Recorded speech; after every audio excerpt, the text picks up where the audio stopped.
رب اشرح لي صدري ويسر لي امري واحلل عقدة من لساني يفقهوا قولي. الحمدللہ، اللہ کے نام سے ہم آج کا درس شروع کرتے ہیں.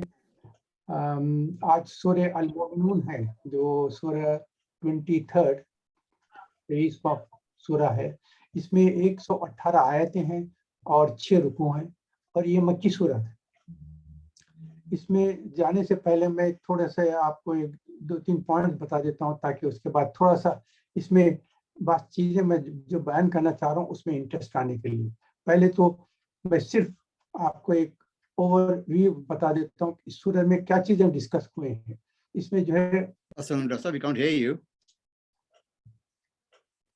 ہلو آواز آ رہی؟ ہمیں تو آ رہی ہے. علیم صاحب آواز آ رہی ہے کیا؟ تو پھر سے میں شروع کرتا ہوں. بسم اللہ الرحمن الرحیم. اس میں جو ہے مومنین کے صفات ہے. آیت نمبر 1 سے 11 تک 1 to 11 مومنین کے صفات ڈسکس کیے ہیں اور آیت نمبر 12 سے 22 تک جو ہے اللہ کی قدرت، تخلیق انسان ہے اور آسمانوں کی زمین کی تخلیق ہے اور پانی ہے اور جو غذائیں ہم کو ملتے ہیں اس کی تفصیلات ہیں. 23 سے 56 تک جو ہے سارے انبیاء کی جو دعوتیں تھے اس کی تفصیلات آئے ہیں. 63 سے 92 تک جو ہے مشرکین کا حال ہے، یہ کیسا، یہ جتنے انبیاء کے ساتھ کیسا سلوک کیا اور کیسا ہے. آیت نمبر 71 میں ایک اللہ تعالیٰ بیان کرتے ہیں کہ لوگ کہتے ہیں کہ ہم ایسا چاہتے ہیں، ہم ایسا چاہتے ہیں مشرکین. تو اللہ تعالیٰ فرماتے ہیں اگر میں ہر انسان جیسا چاہتا ہے اس لحاظ سے دنیا چلاؤں گا تو پھر وہ تو ساری دنیا میں تباہی پہنچ جائے گی، کیونکہ ہر انسان اپنے ایک الگ خیال رکھتا ہے. تو پھر اور بعد میں کہا گیا کہ یہ جب عذاب کا حال دیکھیں گے تو مشرکین کہیں گے کہ ایک مرتبہ آپ پھر دنیا میں بھیج دو، آپ دیکھو ہم کیسے نیک کام کرتے ہیں. اور پھر آخری میں ہے قیام. کی آواز نہیں آ رہی؟ ابھی بھی نہیں آ رہی؟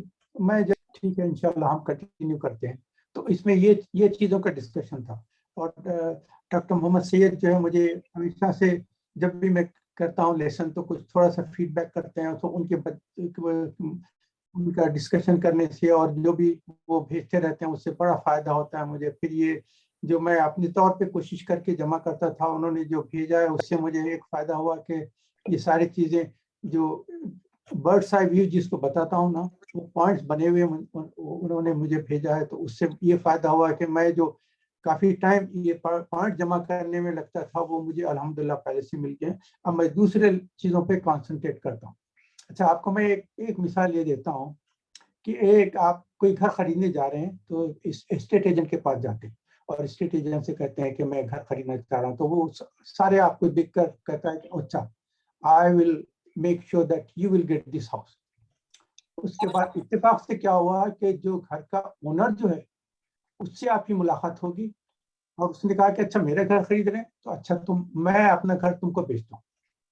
اس کے بعد ان کو گھر پہ بلایا، اس کے بعد بات چیت ہوئی اور پھر کانٹریکٹ بھی سائن ہو رہا ہے، پیسوں کا بھی لین دین ہو گیا، سب ختم ہو گیا. تو اب یہ بتائیں کہ اسٹیٹ ایجنٹ کے جو بات کیا تھا اس کی اہمیت تھی کہ یہ جس شخص نے اپنا گھر ڈائریکٹلی آپ کو بیچا ہے، جس سے آپ نے کانٹریکٹ بھی سائن کر لیا اور ڈاکومنٹس آپ کے نام پہ منتقل ہو گئے. کس کی امپورٹنس ہے بتائیں دیں؟ اسٹیٹ ایجنٹ کی کیا مقامت ہے؟ کچھ بھی نہیں. جو مالک تھا اس نے آپ کو گھر بیچ دیا اور وہ گھر مل گیا. یہ صرف آپ کو ایک سمجھانے کے لیے بات بیان کیا ہوں. اس کے لیے بتانا چاہتا ہوں کہ ہم جتنے ہمارے دوست احباب رشتہ دار جب ان کا انتقال ہوتا ہے تو ہم کیا دعا کرتے ہیں؟ اللہ تعالیٰ ان کی مغفرت فرمائے اور ان کو جنت میں اعلیٰ مقام عطا فرمائے. اور بہت اگر امپورٹنس دینا چاہتے کہتے ہیں کہ اللہ ان کو جنت الفردوس عطا فرمائے. تو یہ ہم ریکویسٹ کر رہے ہیں. کوئی گارنٹی ہے کیا؟ نہیں.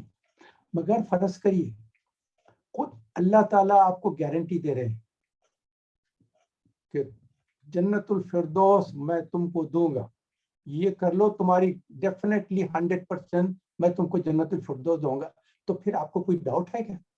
جیسے میں نے مثال دی، جس کا گھر تھا اس نے آپ کو ڈائریکٹ گھر دے دیا اور ڈاکومنٹ پہ سائن کر دیا، اب آپ کا گھر ہو گیا.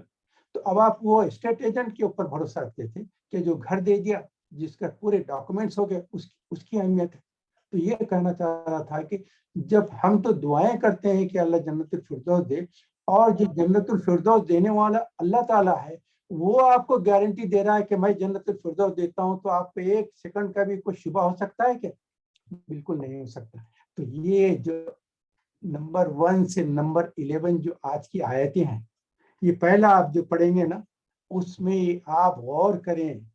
آج کی کلاس کے بعد یہ ایک ایک آیت پہ ایک ایک لفظ پہ غور کریں گے تو اس اینڈ پہ اللہ تعالیٰ فرماتے ہیں کہ یہ سب تم کر لو، تم کو جنت الفردوس گارنٹی میں دے رہا ہوں. کون؟ اللہ تعالیٰ بتا رہے ہیں کہ میں تم کو جنت الفردوس دے رہا ہوں. اب آپ کو کوئی ڈاؤٹ ہے تو اسی لیے میں یہ کچھ بیک گراؤنڈ آپ کو دینا چاہ رہا تھا تاکہ آپ کو پتہ چلے کہ آج کا کیا ہے. اچھا، آج کی جو آیت شروع ہو رہی ہے وہ ہے، پہلا لفظ ہے اس کا قد. اعوذ باللہ من الشیطان الرجیم، بسم اللہ الرحمن الرحیم. قد افلح المؤمنون. اللہ تعالیٰ فرما رہے ہیں قد کا لفظ جو ہے یہ عربی زبان میں، تو میں کیا کرتا ہوں کہ عربی کے کوئی الفاظ اگر چیک کرنا ہے تو امام راغب اصفہانی نے مفردات القرآن کے نام سے 2 جلدیں رکھے ہیں. اس میں ہر ایک جو لفظ عربی کا آتا ہے قرآن میں اس کا کیا معنی ہو سکتے ہیں اس کی تشریح کی ہے. تو وہاں سے میں نکالا ہوں خط کے معنی کیا ہے، ہو گیا. اب جیسا آج آپ نے جو ناشتہ کیا تھا، آپ کو پتہ ہے نا ناشتہ کیا تھا، اس میں کچھ ڈاؤٹ ہے کیا؟ آپ کو کہہ سکتے ہیں کہ کچھ بھی ڈاؤٹ نہیں ہے. یہ 100% چونکہ پاسٹ ہے، پاسٹ مینس 100% ہو چکا ہے. اللہ تعالیٰ فرما رہے ہیں کہ خط کا مطلب یہ پاسٹ ہے، یہ ہو چکا ہے. گارنٹی کون دے رہے؟ اللہ تعالیٰ. قد افلح المؤمنون، جو مومنین تھے وہ فلاح پا چکے، اس میں کوئی ڈاؤٹ نہیں ہے. کون گارنٹی دے رہے ہیں؟ اللہ تعالیٰ دے رہے ہیں کہ مومنین کی فلاح ہوگی. اور فلاح کیا چیز ہے اس کے تعلق میں آنے کے پہلے میں خط کی تھوڑے سے اور آپ کو ایک بات بتا دوں. خط جو ہے ایک سورہ جو ہے ہمارا جو 28واں جو جز شروع ہوتا ہے اس کی بھی ابتدا ایسی ہے، قد سمع اللہ قول التی. یعنی اللہ تعالیٰ کہتے ہیں کہ میں نے اس عورت کی آواز سن لی، یعنی پاسٹ ہو گیا ہوں. 100% گارنٹی. اور کون عورت تھی؟ وہ خولہ بنت ثعلبہ ایک عورت تھی جو حضور اکرم صلی اللہ علیہ وسلم کے پاس آ کے صلی اللہ علیہ وسلم آ کے بیٹھ کے بات کر رہی تھی. عائشہ رضی اللہ تعالیٰ عنہ کہتے ہیں کہ میں اس وقت حضور اکرم صلی اللہ علیہ وسلم کی جو ہے کوم کر رہی تھی، بالوں کی جو ہے وہ تمیل کر رہی تھی. تو اس وقت وہ عورت آئی اور آ کے شکایت کی کہ میرا شوہر نے مجھے ایسا کر دیا کہ تو ایسی ہے جیسے میری ماں کے جیسا ہے. تو اس زمانے میں ایسا تھا اگر کسی کو بیوی کو کہہ دے کہ تو میری ماں کے جیسی ہے تو مطلب یہ کہ اس کی طلاق ہوگی. طلاق دینے کی ضرورت نہیں تھی، اگر وہ بول دیا، ایک مثال دے دیا کیا تو وہ آ کے رونا شروع کر دیا. اب میری عمر اتنی ہوگی، بچے بھی ہے، میں کہاں جاؤں گی، کیا کیسا کروں گی، حضور آپ کچھ کریں کچھ کریں. تو حضور اکرم صلی اللہ علیہ وسلم خاموش رہے کہ اب تک مجھے کوئی اس تعلق سے کوئی ایسی تفصیل نہیں آئی ہے تو میں تمہاری کچھ مدد نہیں کر سکتا، کچھ نہیں بول سکتا، خاموش رہے. تو اس کے بعد حضور اکرم صلی اللہ علیہ وسلم سے تھوڑی دور چلے گی، جا کے آؤ پکار کر رہی ہے. پکار کے نہیں کی، آہستہ آہستہ اپنے میں رو رہی ہے اور اللہ سے گزارش کر رہی ہے. تو حضرت عائشہ رضی اللہ عنہ کہتے ہیں وہ کیا کہہ رہی تھی مجھے تو کچھ سنی نہیں آ رہا تھا، مگر وہ اللہ سے کچھ اظہار کر رہی تھی. اس کے بعد جب دیکھے تو فوری حضور اکرم صلی اللہ علیہ وسلم پہ وحی نازل ہونا شروع ہو گئی. تو کہتے ہیں کہ جب فوری بجائے کہ خاموش رہو خاموش رہو، حضور پہ وحی آ رہی. وہی آتی فوری حضور اکرم صلی اللہ علیہ وسلم نے کہا کہ اللہ تعالیٰ نے اس عورت کی بات سن لی اور اس کے تعلق سے مجھ پہ وحی ابھی آئی ہے اور اس کے کہنا ہے کہ اس کو یہ کرے گی تو اس کا جو ہے یہ ساری جو غلطی ہوئی وہ معاف ہو جائے گی. تو قد سمع اللہ قول التی، اللہ تعالیٰ نے اس عورت کی بات سن لی. تو خط کا اس لیے میں یہاں بیان کیا ہوں قد افلح المؤمنون کے مومنین کی جو ہے فلاح بالکل ہو چکی اور گارنٹی اللہ تعالیٰ کہتے ہیں. اب یہ یہاں سے جو ہے مومنین کے صفات بیان کیے گئے. کیا صفات ہیں؟ ایک تو نمبر 1 یہ مومن ہے، ایمان والے ہیں. نمبر 2 صلاۃ، جو نماز پڑھتے ہیں خشوع کے ساتھ پڑھتے ہیں. اور نمبر 3 جو ہے غیر ضروری چیزوں سے اعراض کرتے ہیں. نمبر 4 جو ہے زکوٰۃ کا لفظ آیا ہے. نمبر 5 جنسی بے راہ روی سے اعتراض کرتے ہیں یعنی بچتے ہیں. نمبر 6 یہ امانت خیال کرتے ہیں، اس کا لحاظ کرتے ہیں. نمبر 7 وعدے کی پابندی کرتے ہیں، اس کے خلاف نہیں کرتے. نمبر 8 صلوات کی حفاظت کرتے ہیں. اب آپ کو نمبر 1 میں صلاۃ ایک آیا تھا اور آخر میں آیا صلوات آیا. پہلے جو صلاۃ ہے اس کا مطلب آپ کی جو انڈیویجول نماز ہے، اور آخر میں جو صلوات آیا ہے وہ جمع کا صیغہ ہے. جمع سے مطلب آپ کی 5 وقت کی نماز ہے. میں اب پہلے چیز فلاح کے اوپر آتا ہوں. فلاح کے معنی کیا ہے؟ فلاح کے معنی ہے کامل کامیابی، ہر چیز، ہر مراد حاصل، ہر تکلیف دور ہونی. آپ کی جو مرادیں ہیں، جو آپ چاہتے ہیں کہ یہ ہو، وہ سارے پورے ہو جانا. اور جس تکلیف سے آپ اپنے آپ کو دور کرنا چاہتے ہیں اور تکلیف آپ سے دور ہو جائے، تو یہ دونوں چیزیں اگر حاصل ہو جائے اس کو فلاح بولتے ہیں. تو ہر مراد حاصل ہونا اور ہر تکلیف دور ہونا اس کو فلاح کہتے ہیں. یہ بھی امام راغب اصفہانی نے المفردات القرآن میں تفصیل سے انہوں نے کیا ہے، اور دوسرے تفاسیر کی کتابوں میں تفصیل آئی ہے. معرف القرآن میں بھی مفتی محمد شفیع رحمۃ اللہ علیہ نے بھی یہ تفصیل بیان کی ہے. تو مگر یہ چیز کیا ہے، کوئی بادشاہ ہو، کوئی پیغمبر ہو، کسی کو یہ چیز اس دنیا میں حاصل نہیں ہو سکتی. جتنے بھی بادشاہ گزرے ہیں ان کی ہر خواہش پوری نہیں ہو سکی اور ہر تکلیف سے وہ بچ نہیں سکے. ہر پیغمبر ہے انہوں نے بھی جو ہر چیز چاہیے وہ پوری نہیں ہو سکی، اور جو ہر تکلیف سے بچنا چاہے وہ بھی نہیں بچ سکے. کیونکہ تکالیف ہوئے ہیں پیغمبروں کو، اللہ تعالیٰ نے ان کا امتحان لیا ہے، ان کو آزمائشوں سے گزارا ہے، ان کے دعائیں کیے ہیں، بعض دعاؤں کو قبول کیا، بعض کو کہہ دیا کہ یہ دعا تمہاری قبول نہیں ہوتی. حضور اکرم صلی اللہ علیہ وسلم کے تعلق سے بھی ہے، 3 دعائیں جب مانگی تھی، میں تفصیل نہیں جاتا ہوں، اس میں اللہ تعالیٰ نے کہا کہ تمہاری 2 دعاؤں کو قبول کر لیا ہوں، تیسری دعا کو قبول نہیں کر. یہ بھی آپ حدیثی کتاب میں جائیں گے تو تفصیل آئیں گے، میں تفصیل میں نہیں جانا چاہ رہا. تو فلاح کا کیا ہے؟ ہر مراد حاصل ہونا، ہر تکلیف دور ہونا. نہ کسی بادشاہ کو ملا، نہ کسی کو. فلاح کامل جو ہے کب ملے گی؟ آخرت میں ملے گی. آخرت میں ملے گی. اور اس کے لیے آپ سورہ اعلیٰ کی بھی تفسیر، قد افلح من تزکا، جو اپنے آپ کو پاک کر لیے، اپنی گندیوں سے نکل گیا، گناہوں سے پاک ہو گیا، سب گا، اس نے فلاح پا لی. بس تو سرون الحیات الدنیا والآخرت خیر و ابقی. تم یہ دنیا کی زندگی میں فلاح چاہ رہے ہیں، تم کو جو فلاح ملے گی وہ آخرت کی ملے گی، کیونکہ آخرت کی زندگی ہمیشہ کی رہنے والی. یہ تو تھوڑے دن کی ہے، آج صبح اٹھ کے پھر دیکھے تک شام ہو گئی، پھر رات میں سو جائیں گے، پھر ایک دوسرا دن شروع ہوگا. یہ تو زندگی ایسی ہواؤں پہ چلے جا رہی ہے، اتنی تیزی سے گزر رہی ہے کہ آپ کو حساب بھی نہیں چلتا. ابھی سمجھتے ہیں کہ آج یہ منڈے ہوا تھا، دیکھے تو معلوم ہو گیا سنڈے آ گیا، پھر دیکھے تو دوسرا ہفتہ ایسا گزر گیا، اس کے بعد 1 مہینہ گزر گیا، ایسے 1 ہفتہ گزر گیا، سال گزر گیا.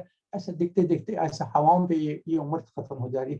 تو یہ دنیا تو بالکل کوئی ختم ہو جانے والی ہے، مگر آخرت کی زندگی کیا ہے؟ ہمیشہ رہنے والی. آخرت کی زندگی کا سے بالکل اینڈ پہ میں تھوڑا سا بات کر لوں گا انشاءاللہ. تو فلاح کے تعلق سے بات کر دی. اب کامل فلاح صرف جنت میں ملے گی، سارے تکالیف سے بچ جائیں گے، ہر خواہش پوری ہوگی.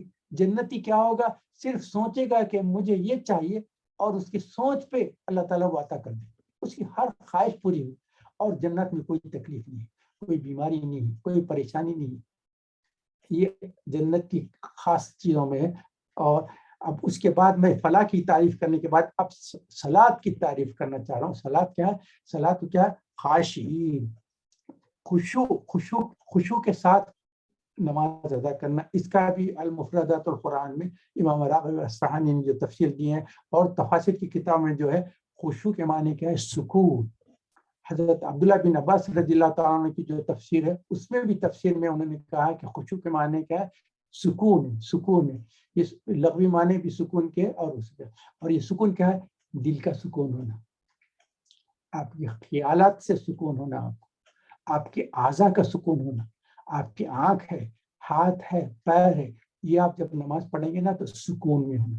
آپ نماز کیا ہے؟ معراج المومنین ہے. حضور نے فرمایا کہ الصلاۃ المعراج المومنین. اور معراج المومنین میں کیا ہے؟ حضور جب گئے تھے تو اللہ تعالیٰ کے سامنے تھے، اللہ تعالیٰ سے مخاطبت ہو رہی ہے، اور یہ بات کر رہے ہیں اور اللہ تعالیٰ جواب دے رہے ہیں، ایک دوسرے خطاب چل رہا ہے. حضرت علی رضی اللہ تعالیٰ فرماتے ہیں کہ جب میں چاہتا ہوں کہ میں اللہ سے بات کروں تو میں نماز شروع کر دیتا ہوں، اور جب میں چاہتا ہوں کہ اللہ مجھ سے بات کرے تو میں قرآن کھول لیتا ہوں تو اللہ تعالیٰ مجھ سے بات کرے. تو آپ صلاۃ میں کیا ہے؟ آپ اللہ تعالیٰ کے سامنے کھڑے رہے کہ اللہ سے بات کریں، اور اللہ تعالیٰ آپ کے سامنے ہے. آپ کو یقین ہونا چاہیے کہ میں جو نماز پڑھ رہا ہوں، میرا اللہ میرے سامنے ہے، اور میں اللہ کے سامنے نماز پڑھ رہا ہوں. اب آپ کو ایک مثال دیتا ہوں. کوئی پرائم منسٹر ہے، پریزیڈنٹ ہے، آج کل ان کا کچھ ہمارے پاس کچھ زیادہ مقام بھی نہیں ہے، ویسے کوئی اتنی ہم امپورٹنس بھی نہیں بولتے، مگر پرانے زمانے کے بعد کوئی شہنشاہ ہے، بادشاہ ہے، زبردست اختیار والا ہے، وہ آپ کو جو ہے ٹائم دیا کہ اس وقت میں سے آ کے مل سکتے ہیں. لمبی کیوں تھی لوگوں کی، ہر ایک اپنی اپنی تھوڑی تھوڑی دیر کے لیے جب اس کا ٹرن آتا تھا جا کے بیٹھتے تھے. تو جب آپ کو بادشاہ کے شہنشاہ کے سامنے بیٹھنے کا آپ کو اجازت ملی کہ اچھا تم کو 5 منٹ کا ٹائم دے رہے ہیں، کیا بولنا چاہ رہے ہیں، جب آپ جائیں گے، جب اب بادشاہ شہنشاہ کے سامنے کچھ بات کرنا چاہ رہے ہیں اور وہ آپ کو غور سے سننے کی کوشش بھی کر رہا ہے، اس وقت جب وہ سن رہا ہے، اس وقت آپ بات کرتے کرتے رائٹ پہ دیکھ رہے ہیں، لیفٹ پہ دیکھ رہے ہیں، یا کسی دوسرے سے تھوڑی بات کرنا چاہ رہے ہیں، یا انہیں جو سننا چاہ رہا ہے وہ بادشاہ شہنشاہ، آپ اس کی کیئر نہیں کر کے کچھ دوسری چیزوں میں انوالو ہو رہے ہیں. تو اب آپ سوچئے اس شہنشاہ پہ کیا گزرے گی کہ میرے سے ٹائم لے کے ملنے آئے اور میں جب سننا چاہ رہا ہوں اس وقت مجھے کیئر نہیں کر رہے ہیں، تم ادھر ادھر دیکھ رہے ہیں اور دوسرے لوگوں سے بات کرنے کی کوشش کر رہے ہیں، تمہارے خیالات کدھر جا رہے ہیں، مجھے بھول گئے کیا؟ تو یہ چیز آپ یاد رکھیں کہ جب نماز میں کھڑے رہ جائیں نا تو فلی کانسنٹریشن سے، سکون سے، اطمینان سے، اور دیکھیں کہ اللہ تعالیٰ ہمارے سامنے ہے، اللہ تعالیٰ کے سامنے بات کر رہے ہیں. آپ جو قرآن کی جو تلاوت بھی کریں گے، سورہ فاتحہ پڑھیں گے، کوئی دوسرا سورہ پڑھ رہے ہیں، تو اس میں اللہ تعالیٰ کی جو حمد ثنا کریں، الحمدللہ رب العالمین الرحمن الرحیم مالک یوم الدین. کون سا دین کا مالک ہے؟ جبکہ ہمارے آخرت کا ہر قسم کا فیصلہ ہونے والا ہے، جہنم میں جا رہے ہیں جنت میں جا رہے ہیں، یہ فیصلہ ہونے کا اس کا مالک ہے. اس کے حکم سے ہم کو جہنم سے بچا کے جنت میں جانے کے قابل رکھ دے گا. تو اس جگہ کا مالک ہے، اس کے سامنے کھڑے رہ کے ہم بات کر رہے ہیں، تو کیسا ہم لرزتے کانپتے اور کتنی عاجزی اور منت سے ہم جو ہے کھڑے رہ کے صلات پڑھنا چاہیے. یہ اس کی بہت کنسنٹریشن سے کرنا چاہیے کہ ادھر دیکھ رہے ہیں، ادھر دیکھ رہے ہیں، آنکھیں ادھر جا رہے ہیں، ہاتھیں ادھر ہل رہے ہیں، کبھی کھجا رہے ہیں، کبھی جو ہے پیر ہلا رہے ہیں. ایک حدیث میں ہے کہ حضور اکرم صلی اللہ علیہ وسلم بیٹھے تھے، ایک مرتبہ ایک آدمی نماز پڑھ رہا تھا، نفل پڑھتے پڑھتے اس کو جو ہے دیکھے تو اپنی داڑھی کھجانا شروع کر دیا. تو حضور نے دیکھ کر کہا اس آدمی کو خشوع نہیں ہے، اگر خشوع ہوتا تو اپنا ہاتھ داڑھی تک نہیں جاتا. تو کمپلیٹ سکون کے ساتھ، دل کا سکون، خیالات سے پاک ہونا، اعضاء کا سکون ہونا، ہاتھ پیر یہ ساری چیزیں ہونا چاہیے. یہ بہت بہت بہت اہم چیز ہے. اب آپ کو ایک بات اور ایک فلاح کی بات کروں، آپ اذان کی آواز سنتے ہیں نا، تو اذان میں کیا کرتے ہیں؟ حی علی الفلاح، حی علی الصلاح. نماز کیا ہے؟ فلاح کے لیے آؤ، کیونکہ یہ تمہاری آخرت میں یہ فلاح جو ملنے والی ہے یہ نماز کے ذریعے سے ملے گی. تم کو یہ فلاح کے ملنے کی، آخرت کے جو تمہاری گارنٹی ہے، اس کی پہلی منزل صلاح ہے. یہ جو شروع ہے نا قد افلح المؤمنون کے ساتھ ہے الذین هم فی صلاتهم خاشعون، یہ پہلا درجہ ہے جس میں تمہارے کو جو ہے جنت الفردوس میں داخل ہونے کے لیے یہ فرسٹ تمہارا امتحان ہے، یہ امتحان میں پاس ہو جاؤ. تو اس کے بعد یہ کامیاب سکون. اور اب آپ کیا کریں گے؟ قیام میں بھی سکون ہونا، آپ کا رکوع بھی کریں گے تو سکون کے ساتھ کریں کہ اللہ کے سامنے ہم جھک گئے. اس کے بعد اب سجدہ کریں گے تو جیسا کہ آپ کسی کی عزت کرتے ہیں، سب سے زبردست کوئی ہو سکتا ہے، اس کے قدموں میں اپنا سر ڈال دیے. کتنی زبردست آپ اپنے آپ کو بتانے کہ میں سب سے عاجز، اور اپنی عاجزی اور انکساری کا اعتراف ہے کہ قدموں میں، اللہ کے قدموں میں ہمارا سر. اللہ کے قدمیں تو نہیں بول سکتے کیونکہ اللہ تعالیٰ کے ہاتھ پیر تو نہیں ہے، کوئی جسم نہیں ہے اللہ تعالیٰ کا، مگر مثال کے طور پہ بول رہا ہوں کیونکہ یہ اللہ تعالیٰ نے خود قرآن میں بتا دیا ہے کہ اللہ تعالیٰ کے ہاتھ نہیں ہے، مگر اللہ تعالیٰ کہا کہ میرا ہاتھ جو ہے سب کے ہاتھوں کے اوپر ہے. اب اللہ کا تو کوئی ہاتھ نہیں، مگر ہم کو سمجھانے کے لیے مثال اللہ تعالیٰ کا ید اللہ فوق ایدیہم، قرآن میں آیت ہے کہ اللہ کا ہاتھ سب کے ہاتھوں کے اوپر ہے. تو ہم کو تو اللہ تعالیٰ کا کوئی جسم نہیں، ہاتھ پہ نہیں، مگر آپ کو مثال بتانے کے لیے کہتا ہوں کہ اللہ تعالیٰ کے قدموں میں اپنی پیشانی ڈال کے عاجزی. جب آپ سجدے میں ہیں تو قالی سبحان ربی العظیم، سبحان ربی العظیم، سبحان ربی الاعلیٰ، سبحان ربی الاعلیٰ، سبحان ربی الاعلیٰ پہ اس پہ اتنا کر کے ختم نہ ہو. اپنی جو بھی دعا کر سکتے ہیں آپ نفل نماز میں سجدے میں جب آپ سر ڈالیں گے نا، جتنی دعائیں آپ کرنا چاہ رہے ہیں وہ سارے دعائیں کر سکتے ہیں. یہ بہت اہم چیز ہے. سجدہ میں بھی دعا کر سکتے ہیں، اور پھر اتحیات پڑھنے کے بعد بھی آخر میں بھی جو دعائیں نا، وہ بھی آپ جو دعائیں کرنا چاہیں وہ دعا کر سکتے ہیں. تو یہ دیکھیں کہ آپ کا قیام بھی ہو، رکوع بھی ہو، سجدہ بھی ہو، قاعدہ ہو، اس میں آپ کو ایک اشارہ میں بولنا چاہتا ہوں. بعض وقت میں ایسا ہے کہ تھوڑی چیزیں مجھے قرآن اور حدیث سے کچھ اشارے مجھے سمجھ میں آتے ہیں, تو میں پہلے تو اللہ تعالیٰ سے کہتا ہوں کہ اللہ میں آپ کی پناہ لیتا ہوں کہ شیطان اور نفس مجھے گمراہ نہ کرے, مگر میری ہدایت فرمائے. اللہ کی تعالیٰ کی پناہ لینے کے بعد اور شیطان اور نفس کے شرور سے اللہ تعالیٰ کی پناہ لینے کے بعد پھر میں اشاروں پہ غور کرتا ہوں. مجھے ایک اشارہ ملتا ہے یہاں سے. آپ کو معلوم ہے شراب کی جو حکومت ہوئی 3 اسٹیجز میں ہوئی. پہلے بتایا گیا کہ اس میں نیکی بھلائیاں کم ہیں, برائیاں زیادہ ہیں. تو لوگوں نے سمجھ کیا کہ کسی چیز میں اگر برائی زیادہ ہے اور فائدے کم ہے تو اس چیز کو کیوں استعمال کرنا, تو کچھ لوگوں نے. دوسرا اسٹیج یہ آیا کہ جب تم نشے کی حالت میں ہو, یعنی کانسنٹریشن نہیں کر سکتے, تو لا تقربوا الصلاۃ وانتم سکارى, جب تک کہ تم کو نشے کی حالت ختم نہ ہو جائے تب تک نماز نہیں پڑھو. تو پھر لوگوں نے کہا کہ اگر ایسی چیز ہے جس سے ہم کو نماز نہیں پڑھ سکتے تو اس چیز کو چھوڑ دو. پھر آخر میں یہ آیا ہے کہ بالکل حرام جو ہے اللہ تعالیٰ نے فرما دیا کہ اب یہ آس کی آخرت آیا ہے کہ یہ جو رجس شیطان, یہ شیطان کے عملوں میں سے اس کو چھوڑ دو. تو جب یہ تھرڈ حکم آیا تو سارے مدینے میں جتنے بھی شراب تھی پورے برتن توڑ کے پورے بہا دی گئی, گلیوں میں ساری شراب پہنا. تو میں ایک دوسری جو کنڈیشن آیا تھا لا تقربوا وانتم سکارى, تو تم نماز کی حالت میں جب تم کو تھوڑی سی نشے کی حالت ہو تو نماز مت پڑھو. تو نشے کی حالت میں کیا ہوتا, آپ کو کنسنٹریشن نہیں رہتا, آپ کو سکون نہیں رہتا, آپ کچھ ادھر ادھر خیالات ہوتے ہیں, کچھ بات کرنا چاہے تو بات برابر نہیں کر سکتے, آپ کھڑے رہنا چاہے تو کھڑے نہیں رہ سکتے, ہاتھ پیر جو ہے آپ کے کنٹرول میں نہیں رہتے. بعض وقت آپ کو پرانے زمانے میں جب جو لوگ شراب پی کے ڈرائیو کرتے تھے, اگر پولیس روک لیتی تھی تو ان کو اپنے انٹروگیشن کے لیے جب لاتے تھے تو وہ کہتے تھے کہ اسٹریٹ لائن ہے وائٹ, اس کے اوپر تم واک کرو. دیکھتے تھے تو اگر اس کو تھوڑا نشے کا اندازہ ہے تو وہ اسٹریٹ لائن پہ اسٹریٹ نہیں واک کر سکتا تھا, تھوڑا رائٹ پہ تھوڑا لیفٹ پہ مکرا, تو وہ کہتے تھے کہ تم کو جو ہے ابھی شراب کا اثر ہے تمہارے میں, تم نے شراب پی کے چلو.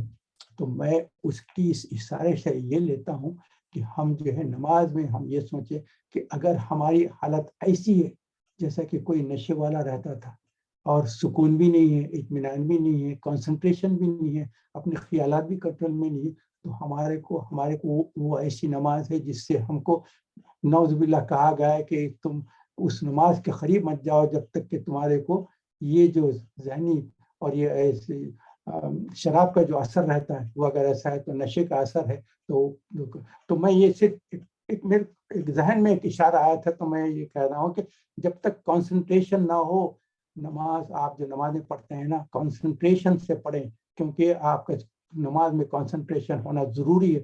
اللہ کے سامنے کھڑے ہیں تو بہت اہم پوائنٹ ہے بیان کرنا. اچھا, اب اس کے بعد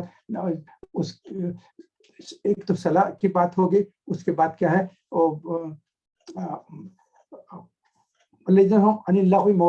اور یہ لوگ جو ہے کیا ہے بیکار لغو چیزوں سے پرہیز کرتے ہیں. لغو چیز کیا ہے, بے فائدہ چیز ہے, اس سے آپ کا کوئی فائدہ نہیں ہے.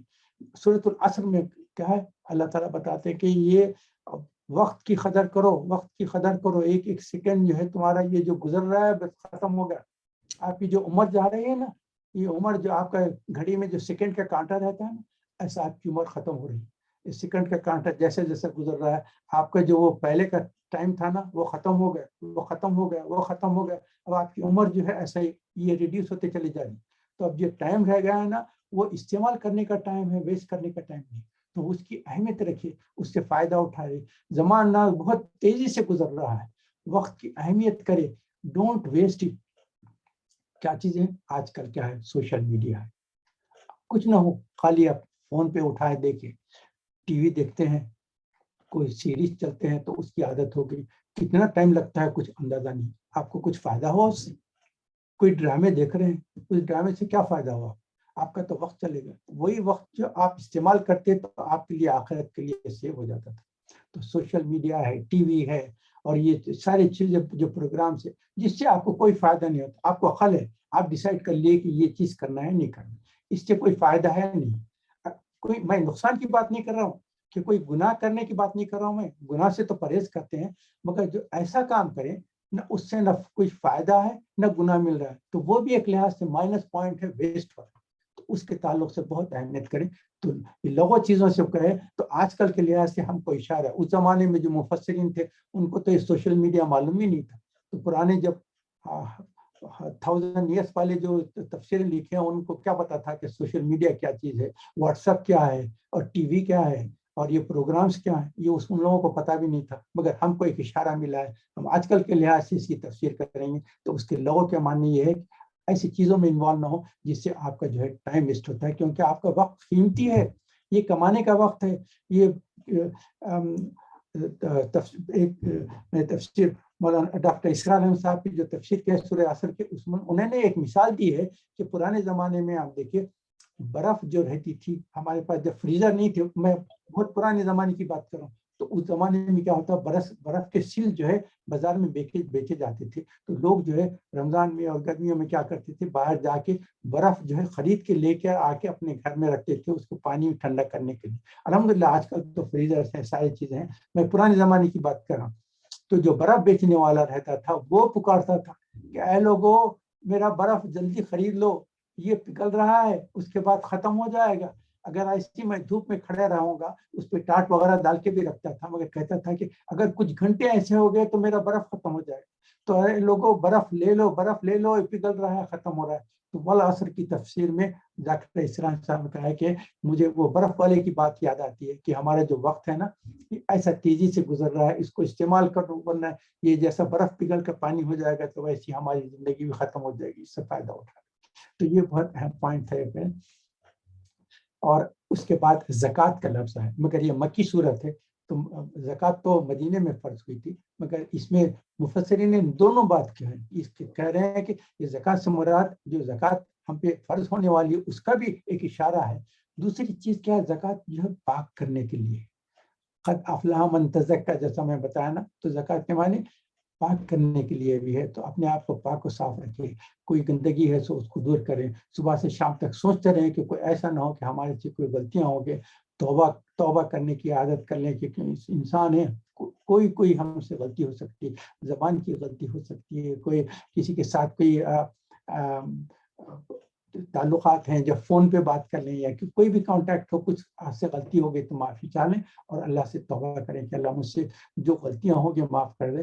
جانتے ہوئے بھی اگر ہوئی ہے تو معاف کر دے، اور ایسے بھی غلطیاں معاف کر دے جو مجھے غلطی کا اس کا پتہ بھی نہیں. تبت عنہ تبرأت من الکفر والشرک، یہ سارے ہیں. اللہم انی اعوذ بک من ان اشرک بک شیئا اعلم به واستغفرک لما لا اعلم به. تبت عنہ تبرأت من الکفر والشرک والنفاق والفحشاء والغیبۃ والبہتان والکذب والمعاصی کلها. یہ سارے گناہوں سے آپ اللہ تعالیٰ سے معافی مانگتے رہیں، توبہ کرتے رہیں اللہ تعالیٰ کو. اور اس کے بعد نیکسٹ کیا ہے، جنسی بے راہ روی ہے. اس کے تعلق سے پرہیز کرنے کے لیے وہ آپ آیتیں پڑھ لیں. اس زمانے میں جو لوگ اپنی جنسی جو کام کیا کرتے تھے ان کو جو ہے اس زمانے کے لحاظ سے جو پوائنٹ تھے وہ رکھے ہیں. اس میں میں زیادہ ڈسکس نہیں کرنا چاہتا. یہ ماشاء اللہ سے آپ لوگ سب جاننے والے ہیں. اس آیت کی جو ہے تفسیر میں چلے جائیں، ترجمے میں چلے جائیں. اس کے بعد میں آتا ہوں امانت.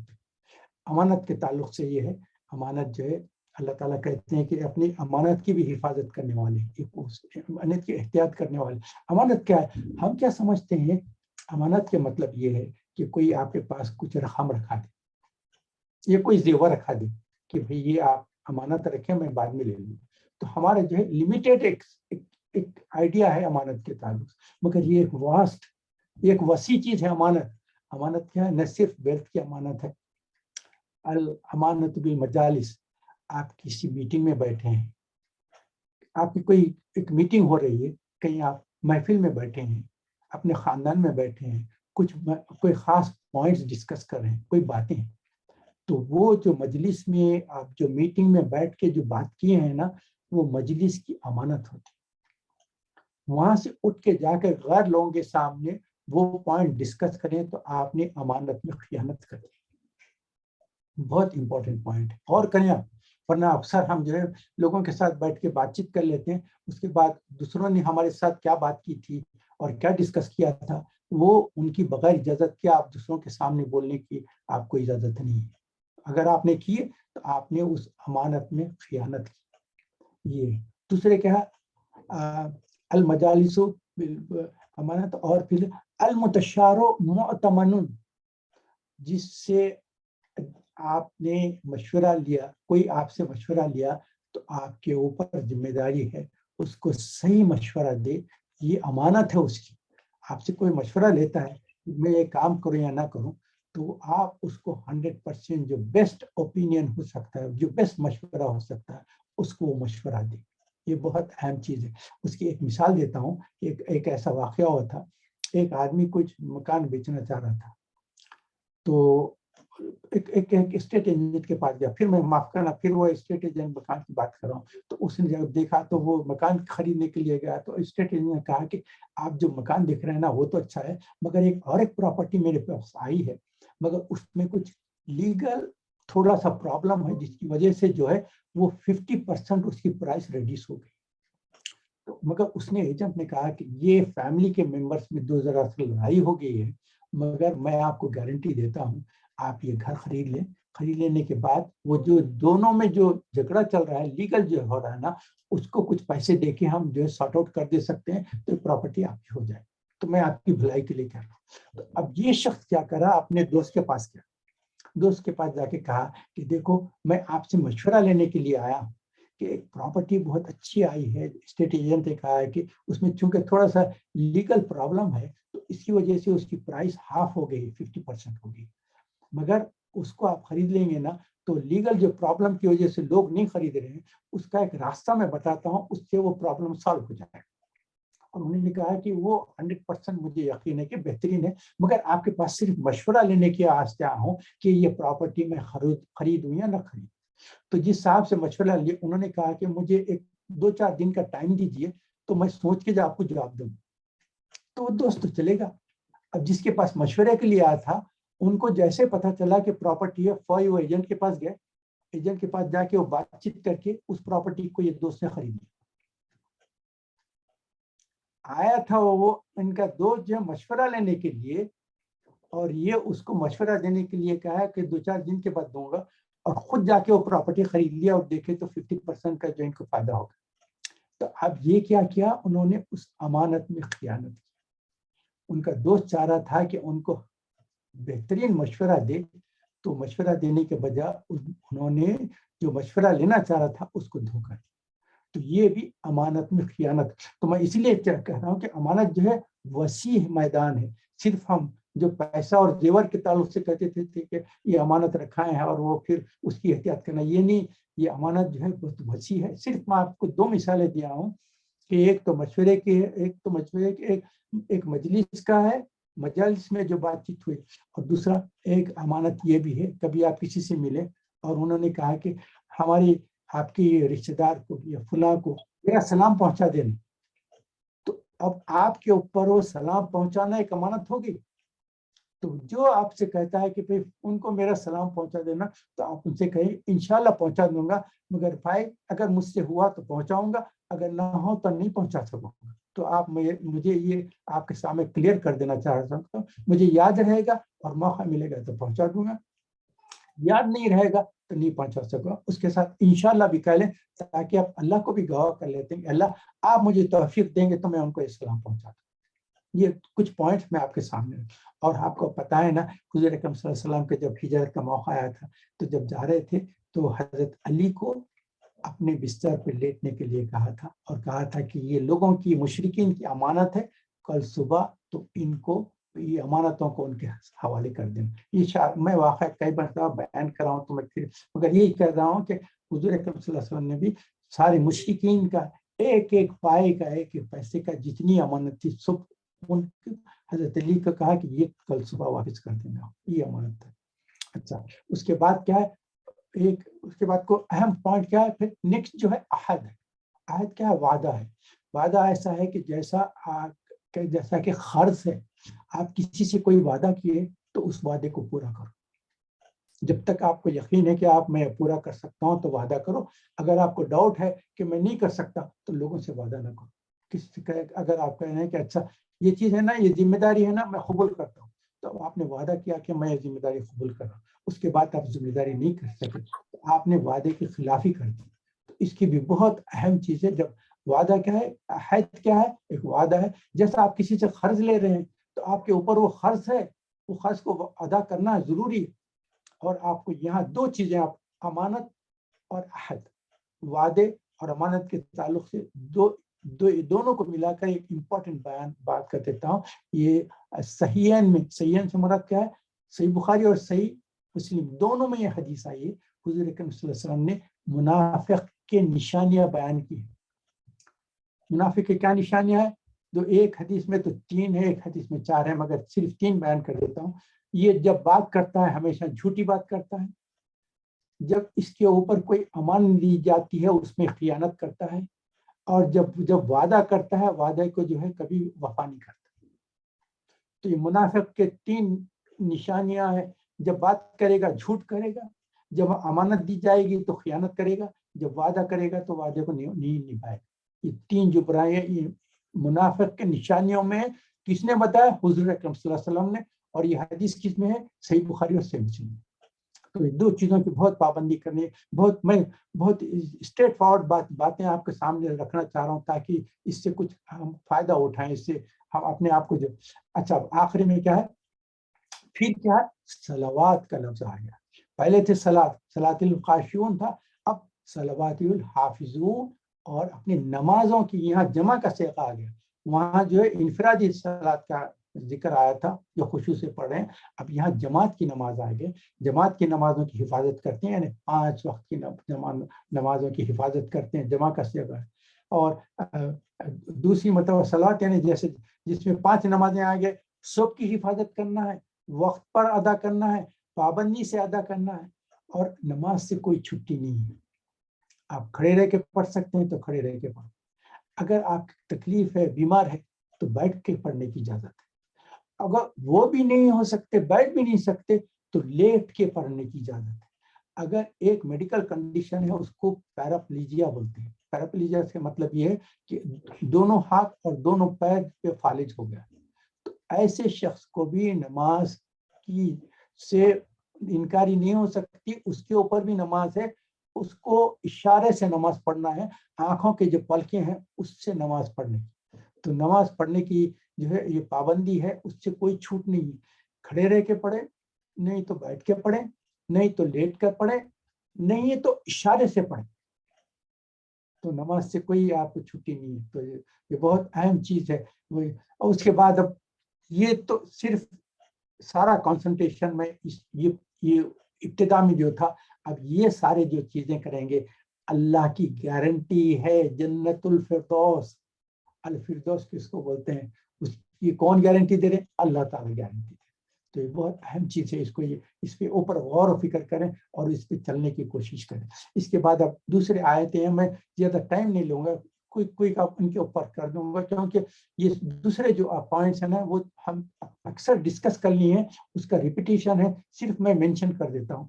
اس کے بعد کیا ہے, اللہ تعالیٰ فرماتے ہیں انسان کی تخلیق کے تعلق سے 7 اسٹیجز بیان کیے گئے. اس میں کیا ہے, آپ کو اسی لیے کہہ رہا ہوں کہ پھر آسمان کوئی بتایا کہ 7 آسمان ہیں. انسان کی جو غذا کی تفصیل آئی ہے وہ بھی 7 قسم کے غذاؤں کی ہے. اور انسان کی جو تخلیق ہے اس کے 7 اسٹیجز بتا دے ہیں. پہلے کیا, تین کے معنی مٹی کے, نطفہ, اس کے بعد علقہ, اس کے بعد مغزہ, اس کے بعد عظامہ کے معنی ہڈی ہے, اس کے بعد لحم کیا ہے, گوشت ہے. یہ سارے 7 اسٹیجز اللہ تعالیٰ نے بیان کر دیے. اس کے بعد تخلیق کے بعد اللہ تعالیٰ کہتے ہیں احسن الخالقین, فتبارک اللہ احسن الخالقین, کیسا بہترین خلق کرنے والا ہے. اس کے بعد 7 آسمانوں کے تعلق سے بیان کیا گیا, زمینیں بھی 7 ہیں. بارش کے تعلق سے کہا گیا ہے کہ بارش جب آتی ہے, بارش کے تعلق سے یہ بتایا گیا کہ اللہ تعالیٰ چاہے تو بارش زیادہ تک کر سکتی تھے. اللہ تعالیٰ جو ہے جتنی ضرورت ہے اتنی بارش کرتے ہیں تاکہ اس سے فائدہ ہو, ہمارا نقصان نہ ہو. بعض وقت اگر بہت بارش ہو جائے, جیسا کہ طوفان نوح میں کیا تھا, زبردست کلاؤڈز کو کھول دیا گیا تھا, نیچے سے تنور سے بھی پانی نکلا, اوپر سے آسمانوں کو حکم دیا تھا کہ تیزی سے بارش شروع کر دو. اتنی بارش ہوئی کہ ساری فلڈنگ ہو کے سوائے اس کشتیاں نوح کے سارے لوگ تباہ برباد, سارے ویجیٹیشن, اینیملز جو بھی تھا, جتنے لوگ تھے جو کشتی کے علاوہ تھے, سب ختم. تو یہ پانی کا بھی نقصان ہو سکتا ہے، مگر اللہ تعالیٰ کہتے ہیں کہ تم بارش جو کرتا ہوں تمہارے لیے اتنی کرتا ہوں کہ جس سے تمہارے فائدہ ہو، تمہاری جتنی ضرورت ہے اس لحاظ سے کرتا ہوں۔ میووں کے غذاؤں کے تعلق سے بھی 7 کا ذکر کیا، کھجور ہے، انگور ہے، مختلف میوے ہیں، اور تیل ہے، دودھ ہے، گوشت ہے۔ تیل کے تعلق سے کہا کہ تیل جو ہے یہ زیتون کا درخت کے تعلق سے کہا کہ ایک ایسا درخت ہے جس کے وہاں سے تیل نکل سکتا ہے۔ طوفان نوح جب تباہی آ کے ہر چیز ختم ہو گئی تھی تو اس میں اس کے بعد جو پہلا درخت اگا ہے وہ زیتون کا درخت ہے، جس سے ایک فائدہ یہ ہے کہ اس میں تیل بھی نکلتا ہے۔ تو یہ 5 چیزیں۔ اس کے بعد اللہ تعالیٰ جو ہے انبیاء کے قصے شروع کر دیے ہیں۔ اس انبیاء کے قصہ میں کیا ہے، نوح علیہ السلام ہے، ہود یا صالح علیہ السلام۔ مفسرین نے کہا کہ اس میں چونکہ نام نہیں لیا گیا ہے مگر اشارہ ایسا کیا گیا ہے کہ یہ ہود یا صالح علیہ السلام ہو سکتے۔ اس کے بعد موسیٰ علیہ السلام کا ذکر ہے، موسیٰ اور ہارون کا ہے، پھر ابن مریم یعنی عیسیٰ علیہ السلام کا ہے۔ یہ سب کے قصے بیان کرنے کے۔ نوح علیہ السلام کا کیا ہے، نوح علیہ السلام کو کتنا لوگوں نے ان کی جو نوح علیہ السلام کے جو جس ایریا میں تھے انہوں نے جھٹلایا، انہوں نے کتنے 950 ایئرس انہوں نے تبلیغ کی، مگر ان کو جو 40 سال کی عمر میں نبوت ملی، 950 ایئرس تبلیغ کی۔ اس کے بعد کشتی میں جانے کے بعد طوفان نوح سے بچے تو 250 سال اور اس کے بعد زندہ رہے وہ۔ اس کے بعد ان کے 3 بچے ہوئے، تو وہ میں تفصیلات میں بیان کر چکا سورہ نوح میں، تو اس میں آپ دیکھ لیں۔ پھر اس کے بعد جب انہوں نے نہیں مانا تو نوح علیہ السلام نے کہا اللہ تعالیٰ یہ مجھے جھٹلا رہے ہیں کہ اللہ ان کے اوپر عذاب بھیج دے۔ تو اللہ تعالیٰ نے کہا کہ اب تمہاری بات قبول ہو گئی، ان پہ عذاب آئے گا، مگر میرا جب عذاب آنے والا ہے تو پھر ان کی معافی مت چاہو۔ تو سورہ نوح میں پھر نوح علیہ السلام نے سورہ نوح کی آخری آیت دیکھی جس میں نوح علیہ السلام نے کہا کہ اللہ اب ان جو مشرکین میں ان پہ کسی ایک کو بھی مت بچنے دے۔ تو یہ اور جب کشتی میں گئے نا، نوح علیہ السلام کی بہت خاص آیت ہے، میں بتا دینا چاہوں۔ اعوذ باللہ من الشیطان الرجیم، بسم اللہ۔ فَإِذَا اسْتَوَيْتَ وَأَنْتَ وَمَن مَّعَكَ عَلَى الْفُلْكِ فَقُلِ الْحَمْدُ لِلَّهِ الَّذِي نَجَّانَا مِنَ الْقَوْمِ الظَّالِمِينَ۔ اللہ تعالیٰ مجھے ظالم قوم سے بتا دے۔ اس کے بعد جو آیت ہے وہ سفر کے لیے آپ ضرور یاد کریں، وَقُلْ رَبِّ أَنزِلْنِي مُنزِلًا مُبَارَكًا وَأَنْتَ خَيْرُ الْمُنزِلِينَ۔ یہ آیت بھی یاد رکھیں جب بھی سفر میں جائیں گے۔ ویسے سفر کے سبحان الذی سخر لنا ھذا وما كنا له مقرنین یہ بھی پڑھتے ہیں، مگر اس کے ساتھ ساتھ یہ اس کی بھی عادت کر لیں کہ یہ آیت بھی آپ پڑھتے رہیں سفر میں۔ تو اللہ تعالیٰ ہم جب جا رہے ہیں تو ہمارا یہ سفر جہاں سے نکلے ہیں اس کو بھی اچھا کریں، جہاں یہ ہمارے جو سفر ہے اس کو بھی ٹھیک کریں، اور جس جگہ پہنچ رہے ہیں وہاں بھی ہمارے لیے فائدہ پڑے۔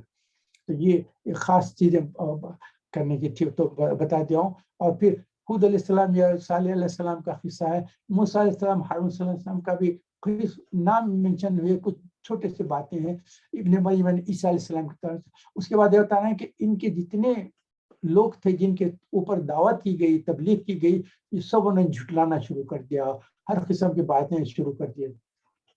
یہ بہت اہم چیز تھی۔ اس کے بعد آیت نمبر 57 جو ہے اللہ کے خوف سے اندیشہ رکھتے ہیں، آیت نمبر 57 ضرور پڑھیں، اس کے ترجمے پہ جو ہے اللہ تعالیٰ فرماتے ہیں اللہ کے خوف سے یہ لوگ اندیشہ رکھتے ہیں، ڈرتے ہیں۔ جب یہ آیت نازل ہوئی تو عائشہ رضی اللہ تعالیٰ عنہ جب اس آیت کو سنے تو انہوں نے حضور سے کہا کہ او اچھا، یہ اللہ کے خوف سے ڈرنے والے کون ہیں؟ جو نیک لوگ تھے مگر شرابی پی لیے، گناہ بھی کر لیا، چوری بھی کیے، اللہ کی نافرمانی کیے، تو یہ وہ لوگ ہیں جو اللہ کے خوف سے ڈرتے ہیں، اللہ کے خوف کا اندیشہ ہے۔ اس نے کہا کہ اے صدیق کی بیٹی، یہ وہ لوگ نہیں ہیں، یہ لوگ کون ہیں؟ جو روزے بھی رکھتے ہیں، نماز بھی پڑھتے ہیں، زکوٰۃ بھی دیتے ہیں اور صدقات بھی کرتے ہیں، مگر اس کے ساتھ ساتھ ڈرتے ہیں کہ ہماری ان عبادتوں میں کوئی کوتاہی ہو گئی تو اللہ تعالیٰ ہم پہ کوئی کسی قسم کا عذاب نہ کرے، اللہ کا خوف سے ڈرتے ہیں۔ نیک کام کرنے کے بعد جو ڈرتے ہیں ان کا یہ نمبر آئے نمبر 57 میں بتایا گیا ہے۔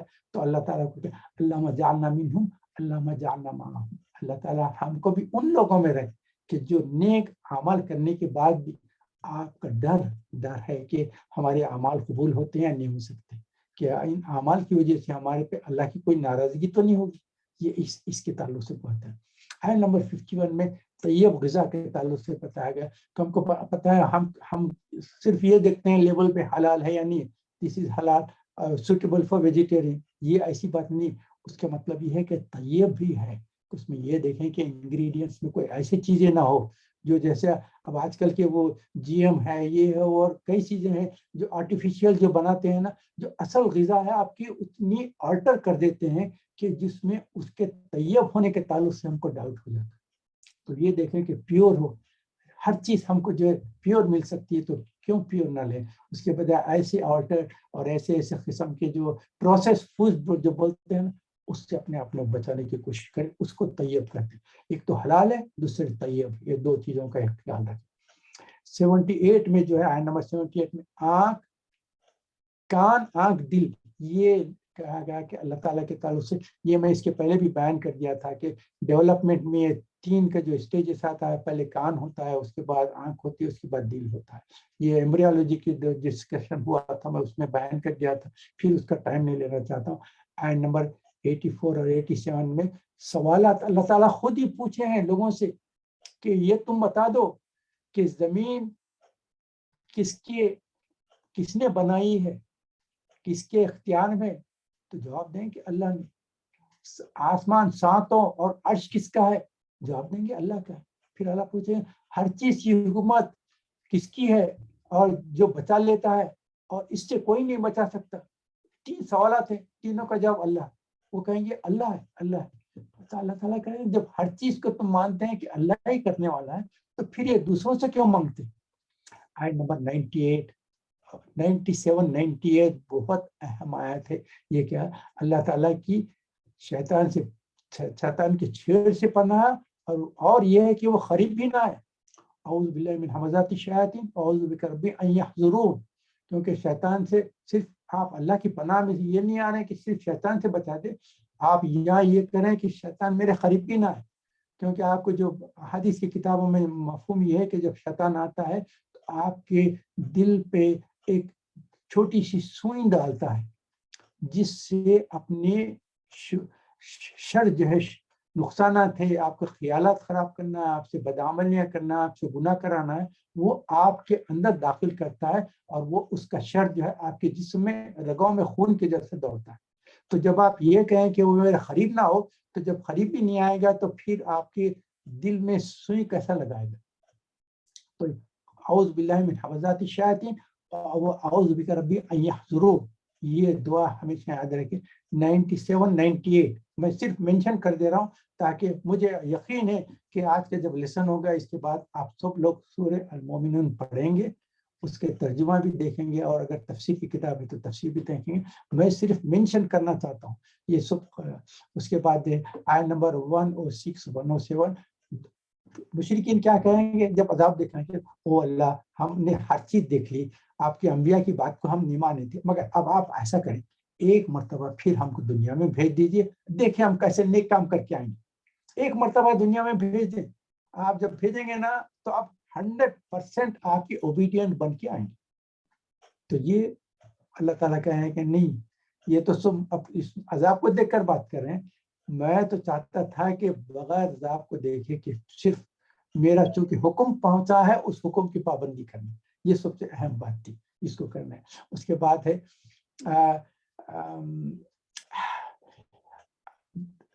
اللہ تعالیٰ پھر پوچھتے ہیں کہ تم آیت نمبر 112 114 میں یہ بتاؤ کہ تم دنیا میں کتنے دن رہے؟ وہ کہیں گے کہ ایک دن یا کچھ ایک دن کا کچھ حصہ۔ تو اللہ کہیں گے ہاں سچ ہے، تم اتنا بھی نہیں رہے۔ اور یہ چیز کب سمجھ میں آئی ہے، اس آیت کی جو تفصیل آئی ہے وہ کب سمجھ میں آئی؟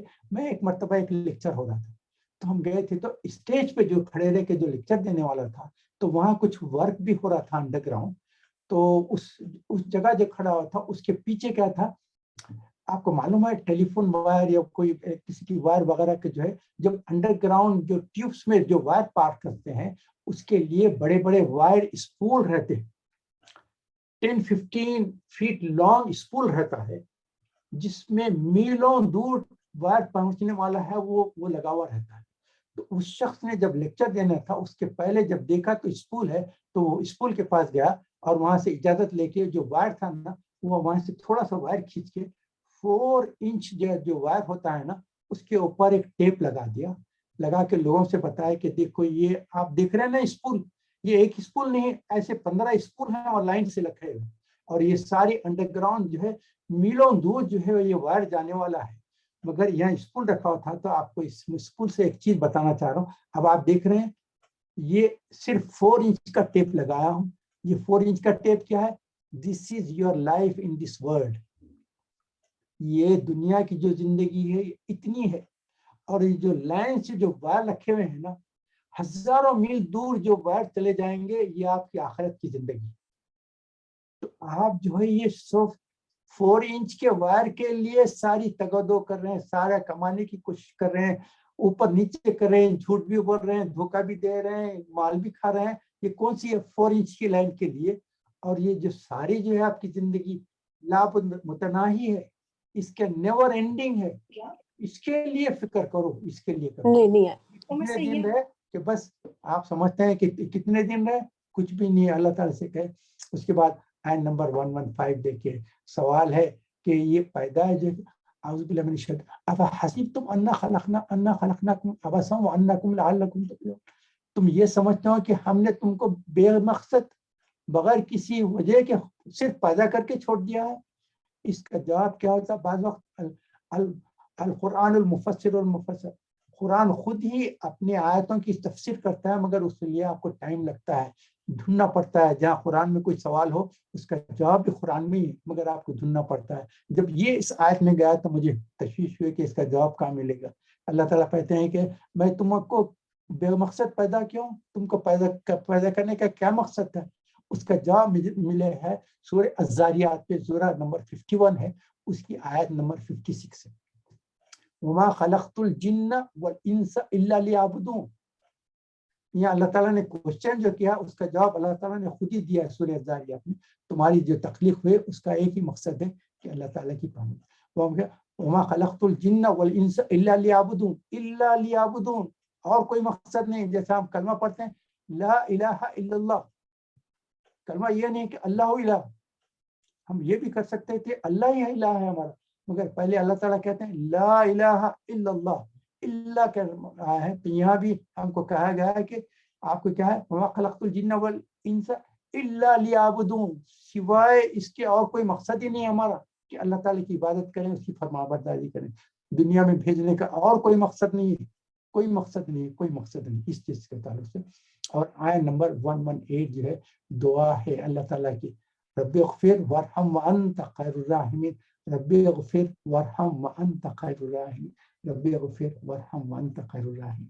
یہ بہت زبردست دعا ہے، اس کو زبانی یاد کر لیں اور ہمیشہ اس کو پڑھتے رہیں۔ میں آج کا سبق ختم کرتا ہوں، میں صرف پوائنٹس آپ کے سامنے رکھا ہوں، اصل تفسیر اور وہ تو آپ کو زبردست اسکالرس سے آپ جائیں گے تو آپ کو جو ہے ایک ایک دو گھنٹے کی تفاسیر ملیں گی، اور ایک ایک آیت کے لیے کتنی منٹ وہ لگا دیے ہیں، وہ غور سے سنیں، ان لوگوں کے اسکالر سے سنیں۔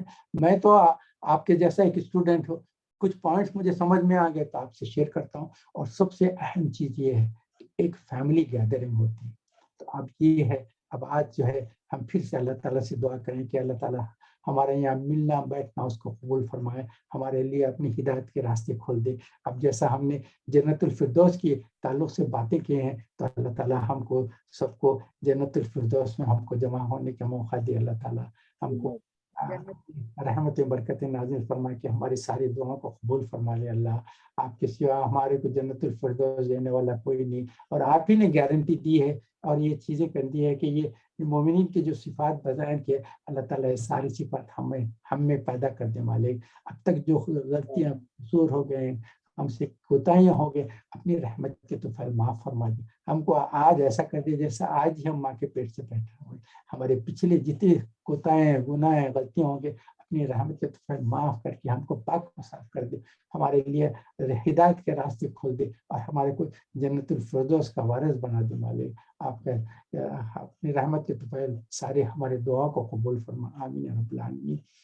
دعا کر لیتا ہوں میں انشاءاللہ۔ اعوذ باللہ من الشیطان الرجیم، بسم اللہ۔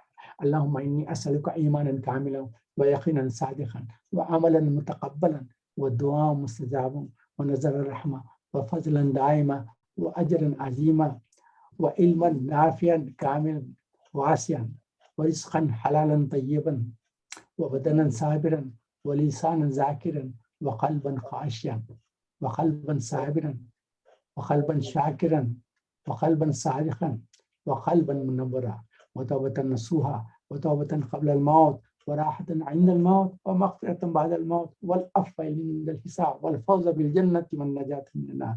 اللهم حبب إلينا الإيمان وزينه في قلوبنا وكره إلينا الكفر والفسوق والعصيان واجعلنا من المتقين واجعلنا من المحسنين واجعلنا من المخلصين واجعلنا من الصادقين واجعلنا من الصابرين واجعلنا من الشاكرين واجعلنا من عبادك الصالحين لا خوف عليهم ولا هم يحزنون. ربنا آتنا في الدنيا حسنة وفي الآخرة حسنة وقنا عذاب النار. رب ارحمهما كما ربياني صغيرا. ربنا هب لنا من أزواجنا وذرياتنا قرة عين واجعلنا للمتقين إماما. ساری دعاؤں کو اپنے رحمت کے قبول فرما. آمین یا رب العالمین. اللهم صل على محمد وعلى آل محمد كما صليت على إبراهيم وعلى آل إبراهيم إنك حميد مجيد. اللهم بارك على محمد وعلى آل محمد كما باركت على إبراهيم وعلى آل إبراهيم إنك حميد مجيد. اللہ تعالیٰ ہم کو عمر دراز کر دے اور ہم کو اس رمضان مبارک تک زندہ رکھ اور اس کے سارے فیوز اور برکات سے مستفید فرما دے. اللہ ہمارے سارے دعاؤں کو اپنے رحمت کے طفیل خور فرما. ہمارا ملنا جلنا اس کو قائم اور دائم رکھے مالک. اور آپ لوگوں سے ایک گزارش ہے کہ نیکسٹ ہمارا ٹائم چینج ہو رہا ہے. تو یہ جو ہم یو کے ٹائم سے جو 6:30 کا رکھے تھے ہم جو ہے 5 o'clock کا ٹائم کر رہے ہیں. بٹوین 5 and 6 انشاءاللہ رکھیں گے. یو کے ٹائم بٹوین 5 and 6 نیکسٹ